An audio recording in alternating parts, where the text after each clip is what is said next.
quotes and stuff like that, which we don't have. So you're going to have to concentrate extra hard.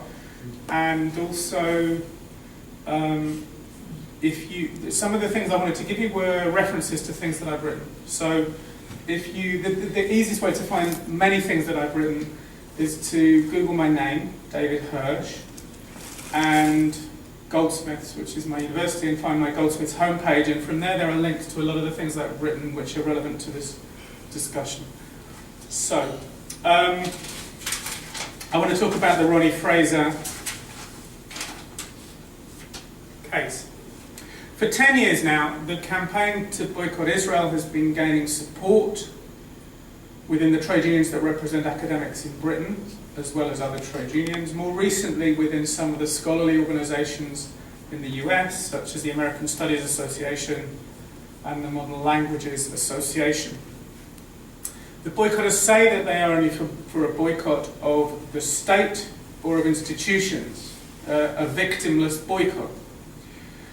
But what is actually being created is a culture in which the exclusion of Israelis, and only Israelis, from the global community is coming to be seen as legitimate. The boycott is proposed as a response to Israeli human rights abuses. It is said that Israel is apartheid, like the old racist South African regime, and should be similarly shunned. The phenomenon of Israel boycott is significant because it sits at the nexus between concern for Palestinian freedom, criticism of Israeli policy, hostility to Israel, and anti-Semitism. The boycott goes beyond criticism of Israel by aiming to create a concrete exclusion of ordinary Israelis. This exclusion is set up in the UK, in Ireland, in South Africa, in the USA. It is set up here, not far away in the Middle East. So it's not only about Israel, it's also about what happens on our campuses.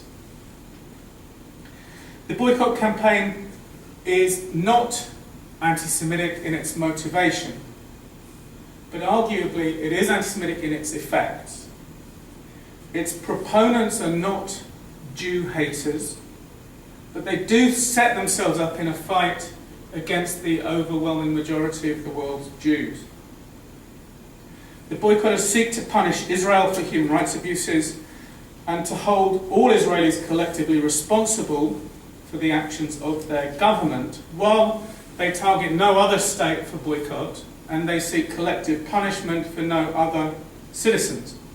People who oppose the boycott campaign tend to be forced into one of three responses. One can stay silent, one can help to legitimize the campaign for boycott, or one can agree or be forced into the position of standing in the dock for Israel. Those who oppose the boycott campaign are in danger of being treated as though they are enemies of Palestinian freedom and apologists for racism, apartheid, and colonialism. Most of the people forced into these options and treated as pariahs are Jewish. In fact, the choice impacts on Jews in a particular kind of way, which I think is relevant to some of the issues in this case. Images and tropes from old anti-Semitic themes are often unconsciously recycled, and Jews who oppose the boycott are framed as conspiratorial, powerful, rich, bloodthirsty, particularly against children, bourgeois, connected to dishonest bankers, warmongers, and such like. Yet, boycotters tend to become enraged when the issue of anti-Semitism is raised, and they tend to respond not by examining their own rhetoric and aims, but with an angry counter-accusation. They tend to respond that the person who raises the issue of anti-Semitism is doing so in bad faith, not because they are really concerned, but in a dishonest attempt to frighten people from criticising Israel. This is what I've called the Livingston formulation. It is the key mechanism by which people who are otherwise good at recognising racism and bigotry fail to recognise or to engage with contemporary anti-Semitism. Ronnie Fraser had been opposing the boycott campaign and being he called himself a friend of Israel within the academic trade unions in the UK for the last 10 years. First in NAPFI, the National Association of Teachers in Further and Higher Education, and then when it merged into UCU, the University and College Union. He teaches maths to 11 to 18-year-olds. He's not an academic. By 2009, most of the other Jewish activists who had been opposing the boycott campaign within the union had, in one sense or another, been driven out, banned, bullied, intimidated. Ronnie was pretty well the only Jewish guy left who was able and willing to oppose the boycott at UCU Congress. Ronnie's kind of stubborn. In 2011, the union passed a motion disavowing the EUMC working definition of anti-Semitism. It did this because it wished to continue doing things which, within that framework, could be judged to be anti-Semitic. Before it overwhelmingly voted to ignore him, Fraser said the following to Congress, quote, "Congress, imagine how it feels when you say that you are experiencing racism and your union responds, stop lying, stop trying to play the anti-Semitism card. The overwhelming majority of Jews feel that there is something wrong in this union. They understand that it is legitimate to criticize Israel in a way that is, quoting from the definition, similar to that levelled against any other country, but they make a distinction between criticism and the kind of demonisation that is considered acceptable in this union." I was with Ronnie after he made the speech outside the conference hall in Harrogate. I saw him, a courageous, tough teacher, a grandfather, a son of Holocaust survivors, break down after having been treated with contempt by 300 of his union colleagues at Congress. I saw the anti-Semitism, which was normal within the UCU, make him cry in pain and in isolation. The union, which is so ready to hear about other racisms with compassion, listened to Fraser with a glass ear. Later, it was to instruct its lawyer, Anthony White, to subject him to 2 days of cross-examination, in which he was accused relentlessly, articulately and professionally of crying anti-Semitism for trumped-up political reasons. For Fraser, the rejection of the EUMC definition was the last straw. He judged that the institutional anti-Semitism, which had become endemic within the UCU, was in violation of the Equality Act of 2010. Fraser went to an employment tribunal, the court that adjudicates claims under this act in the UK, and he asked for its protection. His letter to UCU General Secretary Sally Hunt, written by his lawyer Anthony Julius, said that the UCU had breached paragraphs 26 and 57 of the Equality Act 2010. Quote, "That is to say, the UCU had harassed him by engaging in unwanted conduct relating to his Jewish identity, a relevant protected characteristic, the purpose and/or effect of which had been and continues to be, and this is in the words of the Act, to violate his dignity and/or create an intimidating, hostile, degrading, humiliating and/or offensive environment." So he had to prove one of those things. The letter alleged a course of action by the union which amounted to institutional anti-Semitism, and it gave examples which I will come to shortly. The UCU defended itself vigorously. It said that it was an anti-racist union, that it vigorously opposed anti-Semitism, and that Fraser was illegitimately trying to frame his political defeat as a friend of Israel in terms of anti-Semitism. The union had done nothing inappropriate, it claimed. The tribunal sat in the autumn, the fall of 2012. It accepted evidence on behalf of Fraser from 34 witnesses. Union activists, scientists, sociologists, historians, lawyers, philosophers, members of parliament, Jews, Christians, Muslims, atheists, academic experts on anti-Semitism, Jewish communal leaders. Witnesses gave written statements and were subjected to cross-examination. A coordinated campaign by Ronnie Fraser, his lawyers and his witnesses to try to intimidate critics of Israel with an invented accusation of anti-Semitism would indeed be vile and disgraceful. This is what the tribunal in the end concluded had been happening. And this explains the unusually intemperate and emotional language employed in its dismissal of Fraser's case. This also explains the tribunal's refusal to consider with seriousness the detailed evidence which the witnesses presented of how anti-Semitism functions within the UCU. You can easily find the full written judgment online. It's published, and it's kind of interesting reading. The tribunal found against Fraser on everything, on technicalities, on legal argument, on every significant issue of substance and of fact. The tribunal found everything the UCU said in its defence to be persuasive, and it found nothing said by Fraser or any of his witnesses to have merit. The culture, the practices and the norms inside the union were found to be not anti-Semitic, either in intent or in effect. Indeed, everything Fraser and his witnesses experienced as anti-Semitic, the tribunal judged to have been entirely appropriate. In particular, what was appropriate was the way that union staff, rules, structures and bodies had operated. Fraser said that there was a culture in which anti-Semitism was tolerated, but the tribunal did not accept that even one out of the very many stories that it was told was an indicator of anti-Semitism. Instead, the tribunal found that, quote, at heart, the case represented an impermissible attempt to achieve a political end by litigious means. What political end?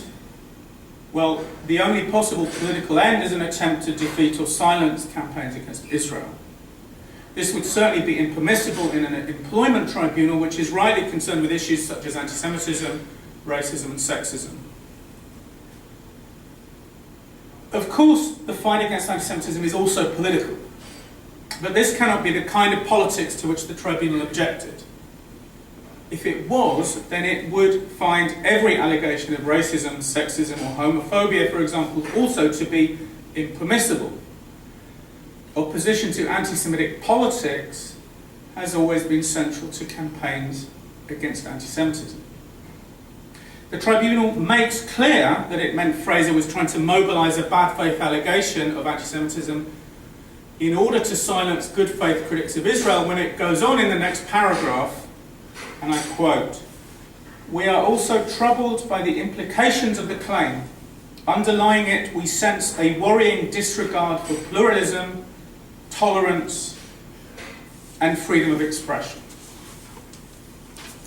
The tribunal says that Fraser was trying to fool it into outlawing and branding criticism of Israel as anti-Semitic. Of course, every racist claims that anti-racists disregard their right to free speech.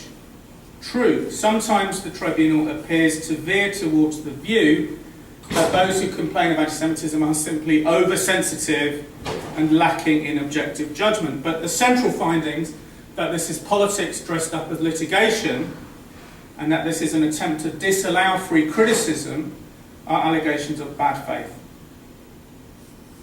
Anybody who's been following the story within the union will be aware that the response of the tribunal is precisely the same as the response which opponents of anti-Semitism and of the boycott campaign were faced within the union. The tribunal backs the union's way of thinking about anti-Semitism 100%. The experience of going to the tribunal, it turns out, is more of the same experience about which Fraser appealed to the tribunal in the first place. Fraser said that the key mode of intimidation in the UCU was a constant allegation of bad faith. The allegation that Jews who say they feel anti-Semitism are actually lying for Israel. The tribunal replied that Jews who say they feel anti-Semitism are actually lying for Israel. They are dressing up a political end as a problem of racist exclusion. In other words, the tribunal answers that the accusation of bad faith made against Jews who say they experienced anti-Semitism is appropriate. The tribunal employed the Livingston formulation. Fraser argued that there were a large number of incidents which should be understood as exemplifying a culture whereby anti-Semitism was accepted as normal within the Union. He called 34 witnesses to tell the tribunal about the anti-Semitism that they had seen. They told the tribunal about a number of incidents they had witnessed and experienced. In 2006, Ronnie Fraser stood as a delegate to NAPFI conference. It was said at a regional meeting that Fraser could not be a delegate because he was a Zionist and therefore a racist. NAPFI held an investigation and they found that this statement had not been anti-Semitic. Israel has been relentlessly condemned at every UCU Congress, often by motions to boycott Israel. There were no motions to boycott any other states. The parliamentary inquiry into anti-Semitism reported that the boycott debates were likely to cause difficulties for Jewish academics and students, to exclude Jews from academic life, and to have a detrimental effect on Jewish studies. The UCU responded that these allegations were made to stop people from criticising Israel. 76 members of the UCU published a critique of the union's response, but the union took no notice. John Mann, Member of Parliament, told the tribunal that UCU had been unique among those criticised by the inquiry in its refusal to listen. Sean Wallace, a local UCU official, said that anti-boycott lawyers were financed by, quote, bank balances from Lehman Brothers that can't be tracked down. Ronnie Fraser asked him whether he had indeed made this arguably anti-Semitic claim. Wallace admitted having said it, but it was Fraser who was, for the crime of asking, found to have violated union rules concerning, quote, rude or offensive communications. Gert Weiskirchen is a member of the Bundestag, a German Social Democrat. He was responsible for combating anti-Semitism for the OSCE, the Organisation for Security and Cooperation in Europe. He asked the union leadership for a meeting to discuss anti-Semitism relating to the boycott. The union did not meet with him. When 39 members of the union protested publicly, the union ignored them. It's quite an interesting example because the union could easily have sent somebody to sit with him for half an hour and then ignore him, but they chose instead to rebuff him. The union invited South African trade unionist Bongani Masuku to speak at a pro-boycott conference in London. They paid for his flight and everything. Masuku was known to be under investigation by the South African Human Rights Commission for anti-Semitic hate speech. Here is an example of what Masuku had said.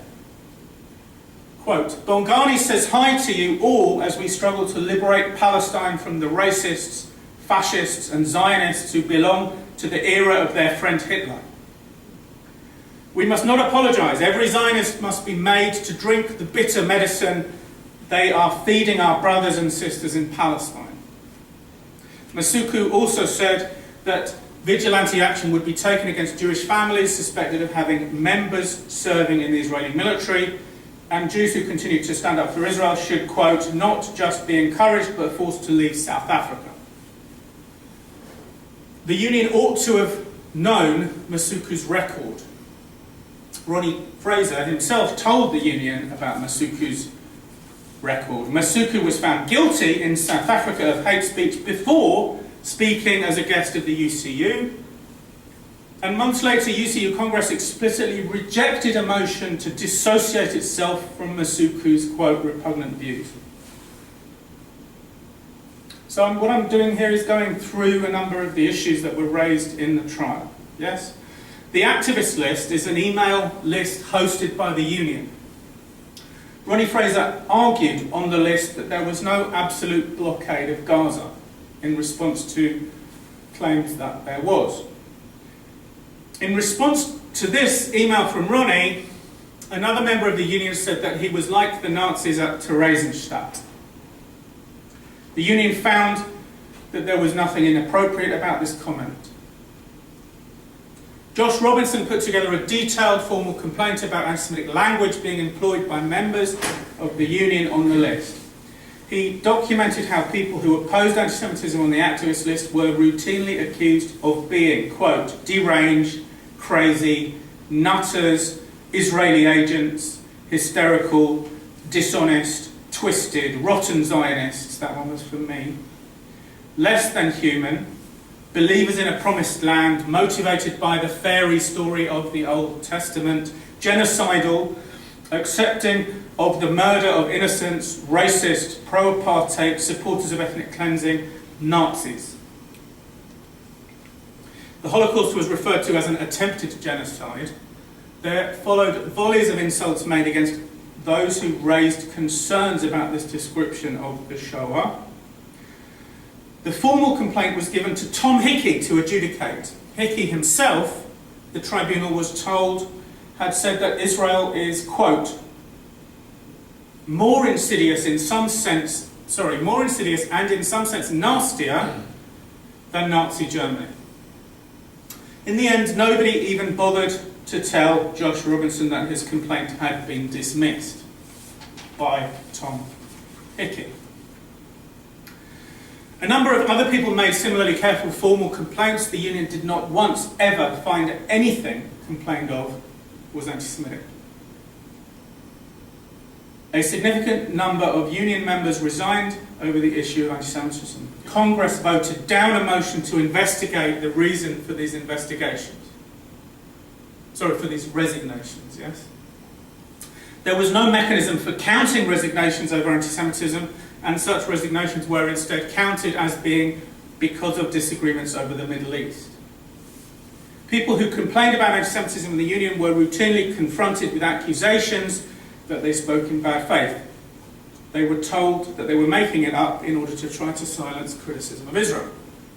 In court, Sally Hunt, the General Secretary of the union, was asked a question under cross-examination. She was given a hypothetical. If somebody said, if you want to understand the Jews, read Mein Kampf, would that be anti-Semitic? She answered that it would not necessarily be anti-Semitic in the context of the union.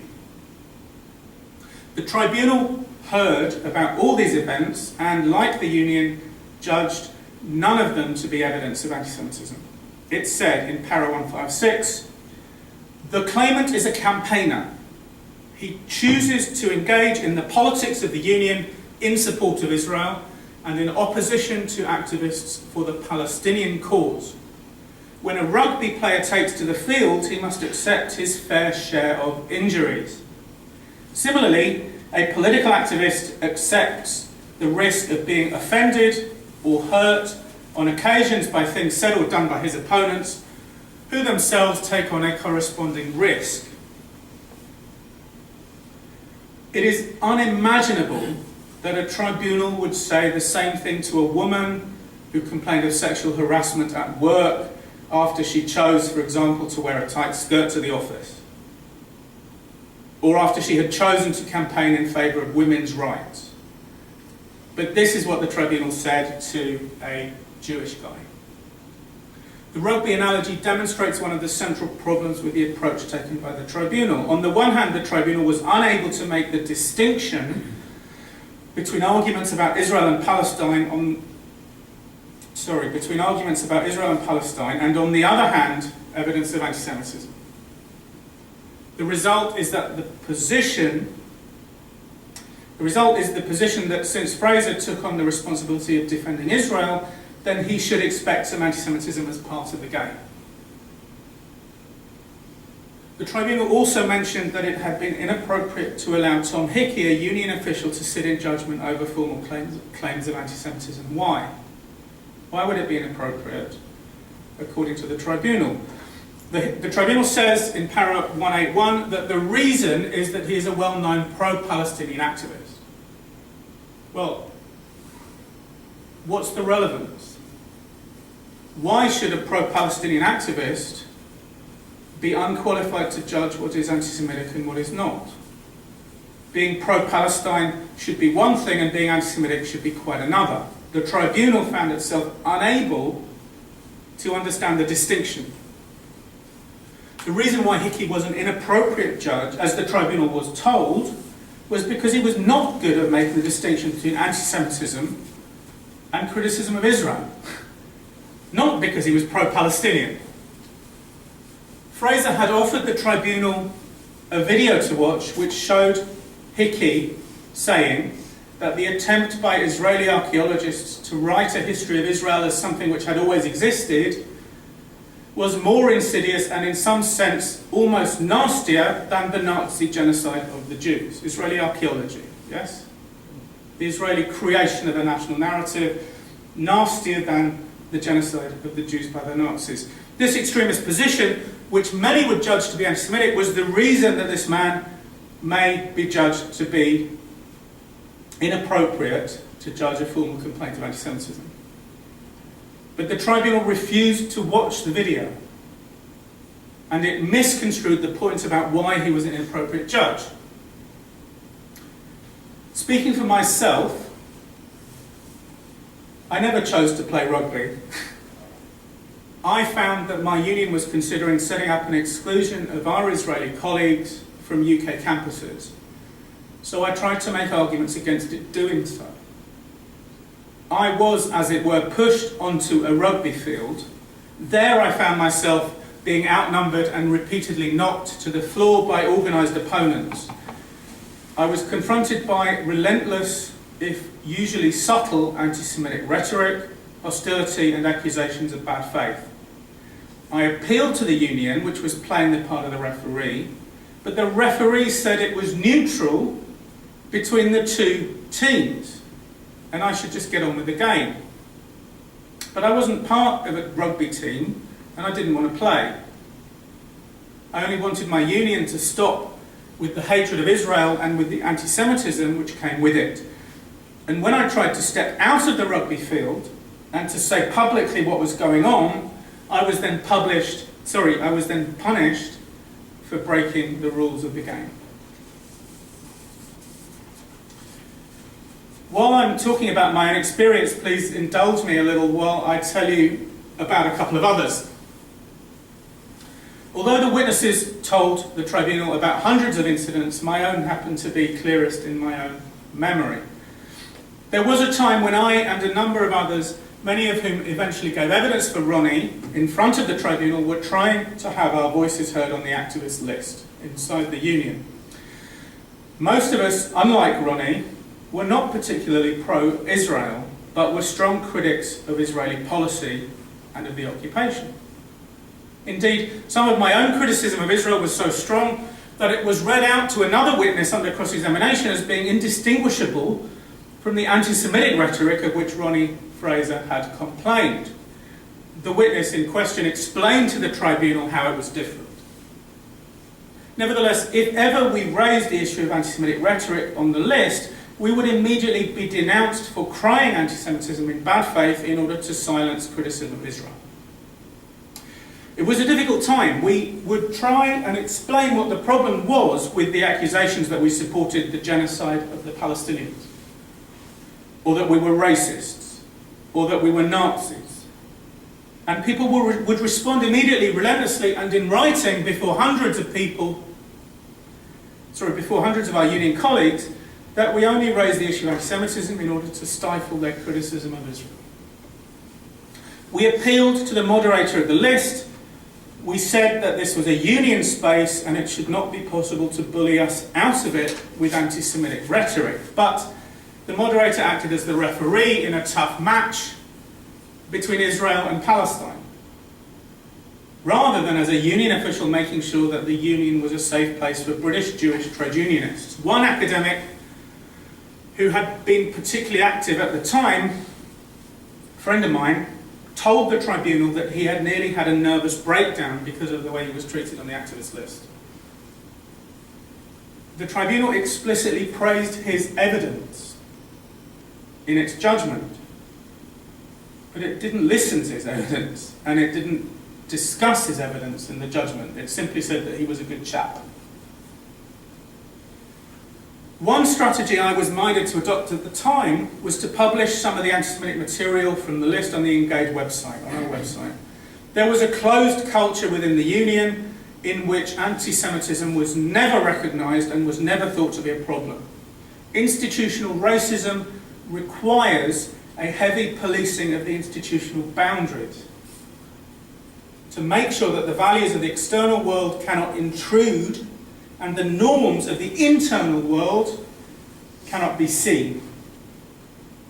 In August 2007, I wrote an email on the activist list expressing concern at the anti-Semitic consequences of the campaign to boycott Israel, and arguing that we should be aware that it is usual for anti-Semitic arguments to be positioned as one side in a legitimate democratic debate.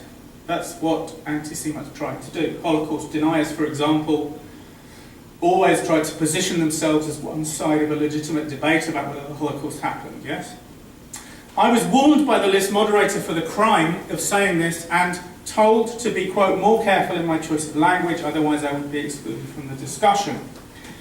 I was also told not to publish anything which appeared on the list. I responded by saying that I would make no undertaking whatsoever not to publish anti-Semitic material from the list. The tribunal tells this story in its judgment, but it chooses to delete the word anti-Semitic. In para 93 of the judgment it reports, quote, Dr. Hirsh responded stating that he would make no undertaking whatsoever not to publish material from the list. The word anti-Semitic is gone. I and other critics of anti-Semitism were indeed excluded from the list, while nobody was ever excluded from the list for writing anti-Semitic things. Indeed, nothing that happened inside the union was ever judged to be anti-Semitic. The tribunal judge himself asked me whether I broke the rules. I told him that as a whistleblower, I thought there were two conflicting principles. The tribunal chose not even to consider or to describe the dilemma in its judgment, but to omit the word anti-Semitic from my refusal not to publish material. I also, as a witness, told the tribunal that the key mode of intimidation in the union is the relentless, constant accusation of bad faith directed mostly against Jews. It was normal to suspect Jews of lying if they raised the issue of anti-Semitism. When people raise the issue of anti-Semitism, they are not to be believed. Because really, it is said, they are only trying to silence legitimate criticism of Israel. In January 2010, I was asked by the union to speak in Brighton on the topic of anti-Semitism, the Holocaust and resistance yesterday and today on the occasion of Holocaust Memorial Day. Still don't quite understand why they asked me. It was either a cock-up or some cunning plan. Anyway, they asked me.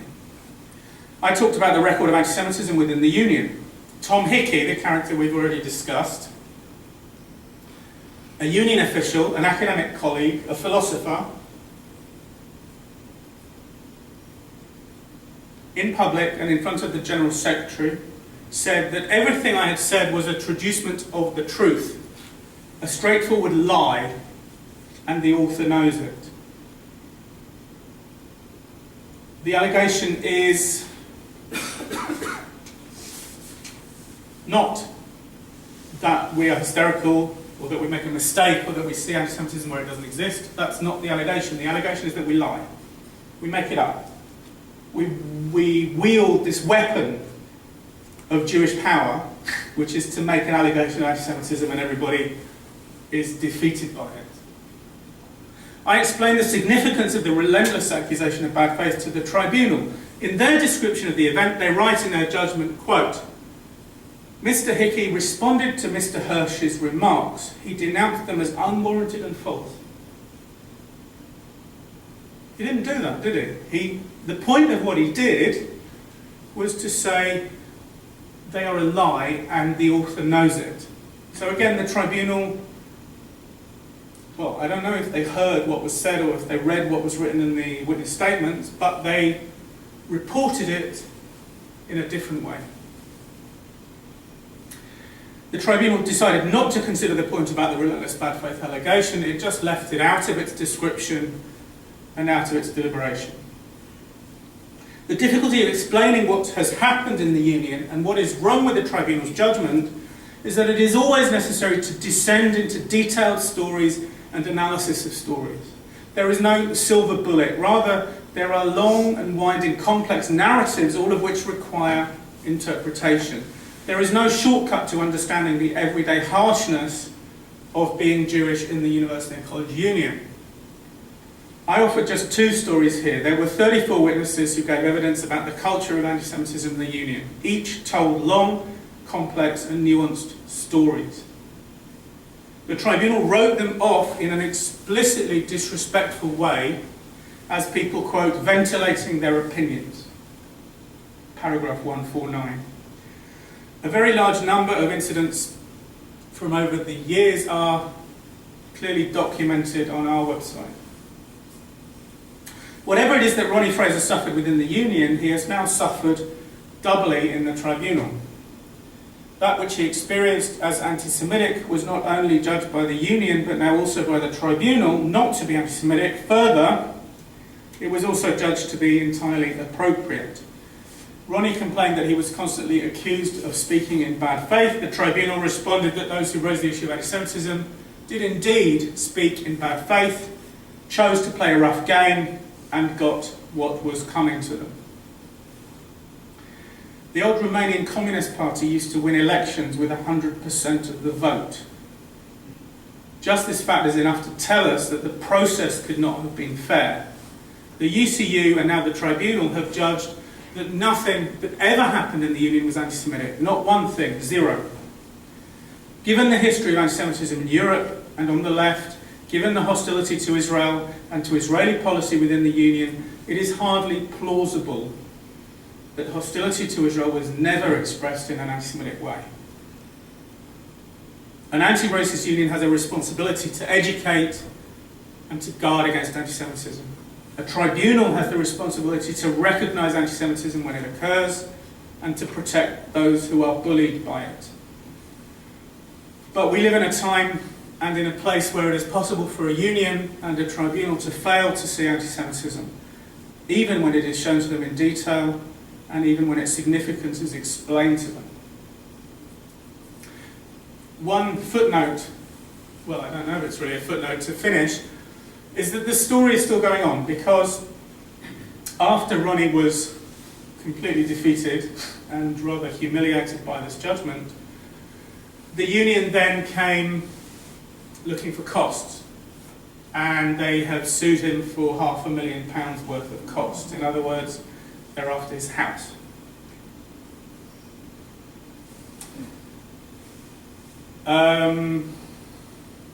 I can tell you more about that if you're interested, but I think they might not get it, actually, funnily enough.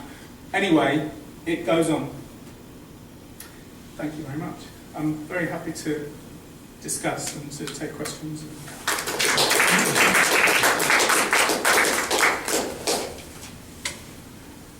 Yeah. Could you explain sort of the legal structure? Is the tribunal administrative or judicial? Is there appeal from it? It's a court. It's the court which was set up. It's a system of. It's a court system which was set up for the judgment of the Act. So, in other words, the Act is meant to protect people at work fundamentally against institutional racism or constructive dismissal, that kind of thing. So it's set up to be a kind of lightweight, easy way for people to get justice against their employers. And it's a system, and it's actually a fairly new.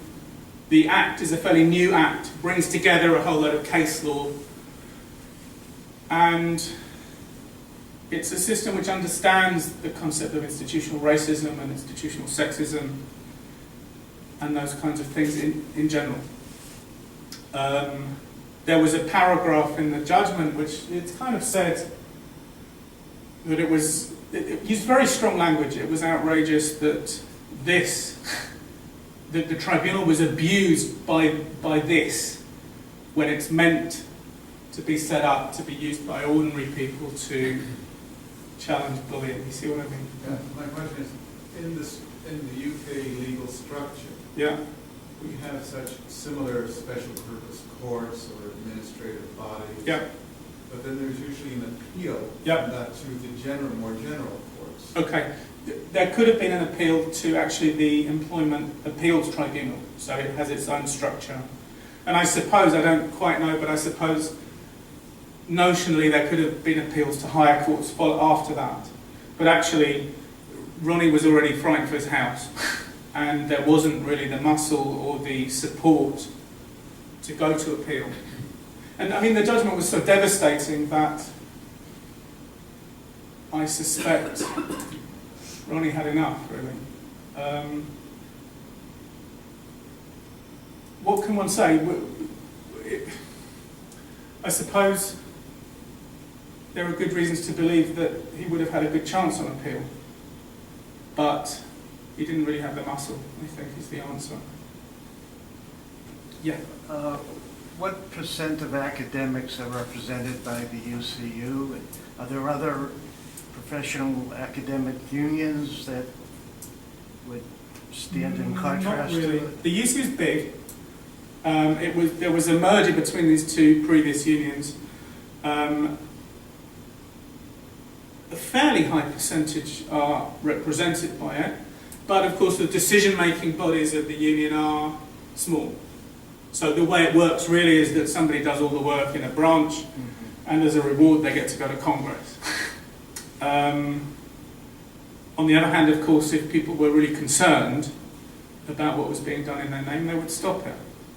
So on the one hand, yeah, there's a sort of undemocratic coterie of people who make the decisions. On the other hand, one doesn't really want to get involved. I mean, we got involved and it was hard work, as I think you can see from some of the stories that you've heard. And, you know, academics have got better things to do, really, than wrestle with these people in this way forever. What one sees, for example, there was a boycott motion in the National Union of Journalists a few years ago, and it was defeated by a number of activists, mainly Jews, who came together and, you know, did what good trade unions do and defeated the motion. The problem was, of course, it comes back. So the people who spent half a year fighting this boycott resolution, then they have to spend half of the next year and, in fact, half of their whole life. And as I said, most people in the UCU, there was quite a lot of people in the UCU who were worried by the boycott. In fact, we had some early victories at Congress, but it wore everybody down. And in the end, Ronnie was the stubborn one who was left, really. So, what percentage of academics are in the UCU, and can you have a successful academic career without being in it? And do they get funded by monies other than membership dues? And so where does it I don't know the percentage. Quite a lot of, I mean, most people in my department are a member of the union. I've never left the union. I'm still a member of the union. And the reason I'm still a member of the union is because I won't be pushed out. You know, I just won't allow that to happen. There's, at the moment, there's, you know, normal trade union issues. There's a struggle over a contract next year. There's the possibility of strike action. And I don't want to be the one who has to walk out of the room and say, I'm not part of this. Yeah? No, the money comes from dues. But, you know, academics are under pressure, education is under pressure, and people conceive of the union as being something which defends them. Yes. Well, when you lose a rugby match or a other sporting event, it's quite common to rationalize it by blaming the ref and saying that they're against you. Oftentimes amounts to sour grapes because you don't want to admit that you didn't perform well enough and that the other team was better. Sure. Now, a lot of people take a very different viewpoint of this case, such as you must know Jonathan Goldberg, who called this case a very legally flawed, epic folly that would impact negatively on the Jewish community for many years and never should have been undertaken in the first place. So you don't represent the only view on this case, do you? I mean, there are other ways to approach this that may be even more persuasive. We heard your side, but we haven't heard anybody else's. Sure. Well, Jonathan Goldberg is a lawyer. He did make those criticisms of the case. But it seems to me that if you say that the case should never have been brought, then you have to be clear about what it is you're arguing. So, do you argue, is the argument that the 2010 Act doesn't protect a Jew from anti-Semitism in the Union? Or is the argument that there was no anti-Semitism in the Union? Or is the argument that the case wasn't put correctly? Or is the argument that one should not have gone to a British court because Jews could never get justice in a British court? And actually Goldberg never was specific about what was his position. I don't know if you have one of those options in mind. Well, I think you have your day in court, and you just can't accept the decision as far as I'm concerned. And if you don't want to appeal it, then what can anyone else do? Okay, so you're not prepared to say... Well, he said it was legally flawed. I haven't studied it from a legal vantage point. So then the argument... His opinion on that. Right, so then the argument is that the 2010 Act doesn't protect against institutional anti-Semitism, yes? Yeah. So, for example, there was a lot of discussion in the judgment about Jewish identity as a relevant protected characteristic under the Act. Also, whether that included attachment to Israel as a factor of Jewishness per se. Yeah. So that was one of the arguments made by the Union. In fact, the Union and the Tribunal had a very strong position, which was to say there is no, quote, there is no relationship between a Jewish identity and any kind of attachment to Israel. There's no relationship between the two. But the Employment Tribunal routinely operates in a different way in different issues. So let me give you an example. If an employer acts in such a way as to penalise employees with children, right? To make it very difficult to retain your job if you have children and if you have childcare responsibilities, then one might say, well, having children, obviously that would be a sexist outcome, yes? If an employer makes it impossible to work if you have childcare responsibilities, there would be a sexist outcome from that policy, yes? But one would not then say that childcare responsibilities is a non-contingent part of your female identity, and neither would one say that only women have childcare responsibilities. Yeah? So a man could come along and say, I've got childcare responsibilities, I'm also being excluded, so how can it be sexist? And another woman could come along and say, I don't have children, I don't want children, I don't like children, therefore I'm not impacted by this policy. Yeah? So the question of relevant protected characteristic is recognised to be more complex. Let me give you another example. Imagine you had a trade union which said rap music is immoral and sexist. And imagine there was a campaign in the union against rap music. We could all see that a campaign against rap music would, in all likelihood, become a racist campaign. Yes? It would impact against black people, the rhetoric of the campaign would become racist, the campaign would in reality impact against black people in an unacceptable way. But again, nobody would want to say that liking rap music is a non-contingent part of a black identity, and nobody would want to say that only black people like rap music. So similarly, there is a relationship between Jews and an attachment to Israel. And it's not an irrational relationship. Nevertheless, of course, some Jews will stand up and say, well, I've got no attachment to Israel whatsoever, and when people say that the Zionists are Nazis, that doesn't impact on me in any sense. And on the other hand, some people who are targeted by that kind of rhetoric are not Jewish. So we had some colleagues who stood with us, stood by us, not Jewish, but were accused of lying in order to delegitimize criticism of Israel, were accused of being Nazis, of pro-apartheid and the rest of it. So the issue about the relevant protected characteristic is actually rather interesting. There's another issue relating to it, I think, which is that the law in England defines categories which it protects. So the law defines a category of Jew which it sets out to protect under the Act. But what actually happens in racism is that the racists define the categories that they wish to attack. So in other words, one can be designated as a Zionist and therefore a Nazi and therefore pro-apartheid and therefore an apologist for genocide, even if one isn't.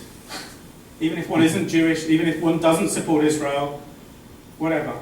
So there's an interesting disjuncture between the way that the law defines its protected characteristics on the one hand, and on the other, the way that racist movements actually operate in a discursive frame.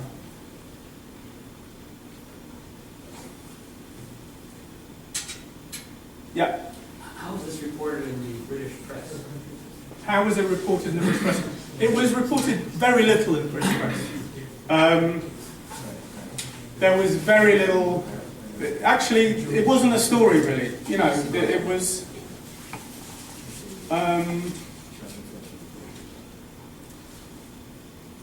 It was considered a non-story. It was considered, you know, Jewish guy goes to court and loses. With weak case, really. There was no editorialization about the issues? Very little. Very little. Yeah.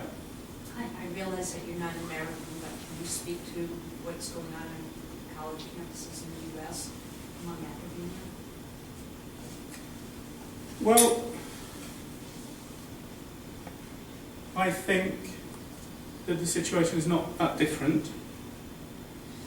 I mean, I think one of the interesting things, one of the key rhetorics, for example, in the MLA discussion, the Modern Language Association discussion, also the ASA, the American Studies Association discussion, one of the key rhetorics is that people sort of stand up and defend their freedom of speech against this charge of anti-Semitism. So the charge of anti-Semitism is always portrayed as being a kind of bad faith allegation. Yes, it's always portrayed as being a way of that certain people try to stop criticism of Israel. And I think that's quite menacing. I think there's a discourse of kind of Jewish power which underlies that rhetoric, which I think we should be concerned about. I mean, I think it's fundamentally the same discussion. Of course, the boycott campaign is a global campaign. It's a global campaign to put Palestine and Israel at the centre of the concern of all anti-racists everywhere. In other words, it's a global campaign to find that Israel and Palestine is symbolic of a much, much wider struggle. And that in itself I find quite threatening, because of course anti-Semitism has always placed Jews at the centre of the world. Jews are very small in number, very small in power, very small in influence, yet anti-Semitism constructs Jews as being central to the world. For example, behind wars, behind revolutions, responsible for everything that goes bad in the world. And this goes back a long way in terms of Christian anti-Semitism and Jews being responsible for the failure of Christ to bring us redemption, yes? The rejection of Christ by Jews. So this symbolic identification of Jews as being central to everything that happens in the world, I think, is mirrored in some of the rhetoric we see in the boycott campaign. So On Israel's northern border, there's 180,000 people have been murdered, civilians have been murdered, have been gassed using sarin. 1 or 2 million or more, 3 million people are displaced from their homes as we speak. The slaughter goes on. The British and the American governments refuse to do anything about it. On Israel's southern border, the Muslim Brotherhood, which is of course the Egyptian wing of Hamas, or the other way around, 500 members of the Muslim Brotherhood have just been sentenced to death by the military regime in Egypt to be executed. The military regime in Egypt has completely closed down with a kind of vice of terror against the Muslim Brotherhood. There are huge events going on, and it becomes ever more eccentric to understand the little local fight between Israelis and Palestinians as being symbolic of everything in the world. That it should be the key issue here at Harvard. That here at Harvard, the key issue should be excluding Israelis from our campus. It's ever more eccentric, I think. Yeah.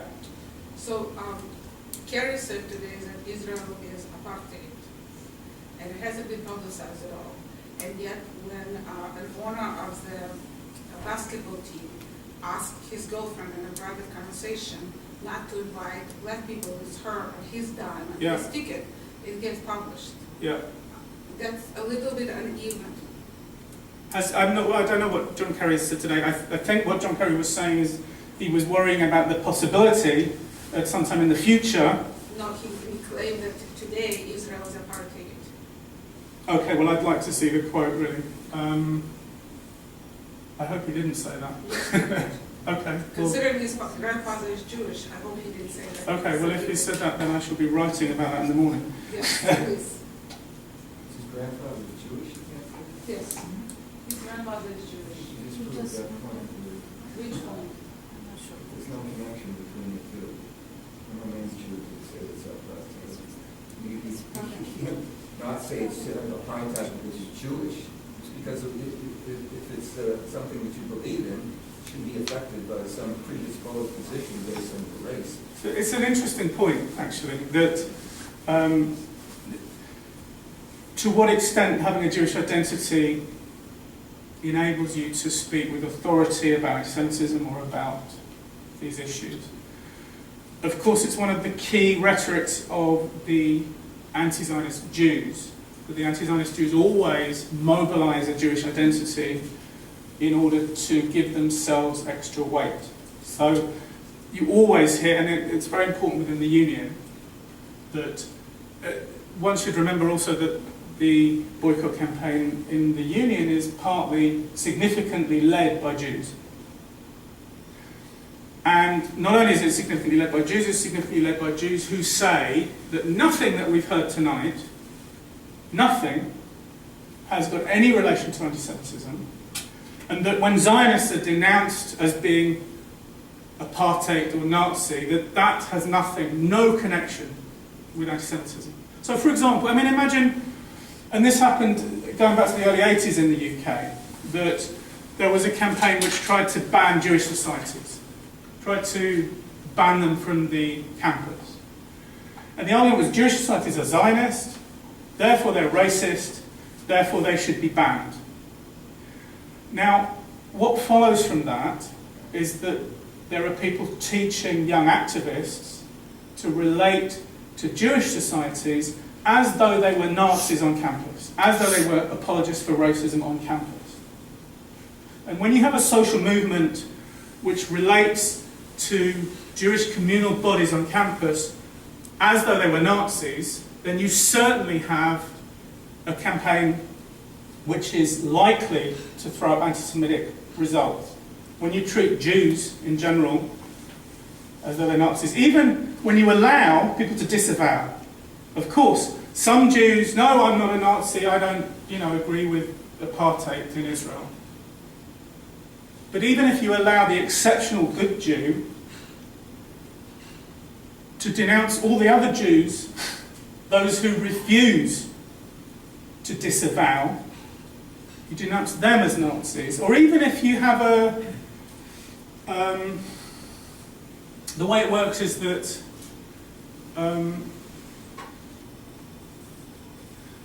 sorry, I've lost my train of thought. Yes. Well, Britain, as you know, doesn't have a written constitution, and it doesn't have a First Amendment protecting freedom of speech. So generally speaking, British courts are much more likely to entertain notions of group libel or to find generalized comments about a group offensive, which is why you have such a thing as libel tourism, where people who can't sue in the United States because the First Amendment protects hateful speech will go to Britain, where courts are more willing to declare certain kinds of speech hateful. Now, given that background, I would have thought courts in Britain would have bent over backwards to be more sensitive to anti-Semitism in the Ronnie Fraser's case.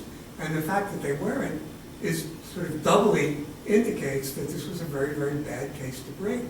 Because if you can't be protected against allegedly anti-Semitic talk in Britain, you would have absolutely no question in this country where you get a First Amendment declaration. And Fraser would stand no chance at all in the United States, I believe, in any kind of court, because you get into free speech. Well, so imagine that it wasn't against Jews or Zionists. Imagine it was against women. Imagine you had pornographic pictures up and down the corridor in a university. Imagine that you walked into your university and you found the most sort of horrendous propaganda being made about, feminists and this and then. Imagine this happened within your own trade union. Imagine this happened in your workplace. It seems to me that one could put together a case to say not that this kind of pornography would be free speech, but that in this context, within the union, within the workplace, it would constitute a framework which would be hostile to women. It's not necessarily a free speech issue. It's a term that the court looks for in Britain, institutional discrimination. Well, institutional racism... They rule that criticism of Israel it's just too difficult a construct to say that if Ronnie Fraser were exposed to points of view that he didn't agree with, that would amount to institutional discrimination. Right. Not but as you've seen... Not whether he was offended, right, but whether it constituted... But as you've seen, that wasn't what was happening. Yes? The kinds of examples that I gave to you. Well, I don't agree. Because, for example, if Ronnie tries to engage in a debate about Gaza, yes, about, is there a blockade of Gaza, is there not a blockade of Gaza, and if he's simply denounced as being a Nazi, yeah, you're a Nazi, and that's just kind of generally acceptable, then there's no freedom of discussion. And this isn't a freedom of speech issue, right? Nobody's saying you can't stand on the street corner and say Ronnie Fraser is a Nazi because he's a Zionist. I think it very much was a free speech. But this is about the culture within my trade union. In the U.S., the EEOC, I don't know the truth of the allegation, but if the allegations are true, the EEOC would say that that's a hostile workplace, and free speech notwithstanding, they could rule for the employee. But they would look at whether a debate about whether Israel is a racist state is true or false. No, they wouldn't, not at all. They would just, that would not be the issue. If the response to people arguing one side of it was, you're a Nazi. Oh, I see. But I'm talking about... That kind of language would be considered derogatory. Yeah, but our speakers bring up hypotheticals, which is great in the law school class. I'm actually concerned with the Ronnie Fraser case, and not with an alleged... Well, I'm just responding to your point that in the U.S. there is a mechanism. No, you're right. Right, but there's a difference between the workplace and the union hall. You can say things in a union hall that you can't say in a workplace because the employer has almost complete control of what you say outside of work-related activities in the workplace. As far as the union hall goes, I don't think that's true at all. I think within my trade union, if you tried to mobilize racist rhetoric, if you tried to say rap music was the music of the devil and should be, we should have a campaign against it, or if you tried to circulate pornographic material around the union, you wouldn't last 5 minutes. Wouldn't last 5 minutes within an anti-racist trade union if you tried to do that. Right, but that's not the employer that says that. That's the union itself that polices itself. Correct. That's what I'm getting at. Correct. And in this case, the union... Between the laws that govern the workplace or the laws that govern the union hall and what is done there. Whether or not they choose to do this or that, It's not the employer's choice, it's their choice. So your argument is that the 2010 Act doesn't protect a union member from a racist union. Is that correct? Right. Anyone else?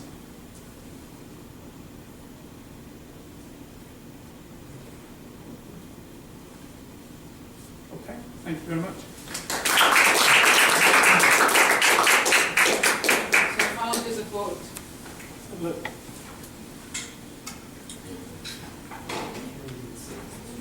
And I hope you'll join us tomorrow night for a European Muslim In the future, at some point, yes. Either being an apartheid state or with second class citizens, or it ends up to being a state that restored the capacity of Israel to be Jewish. Thank you for coming.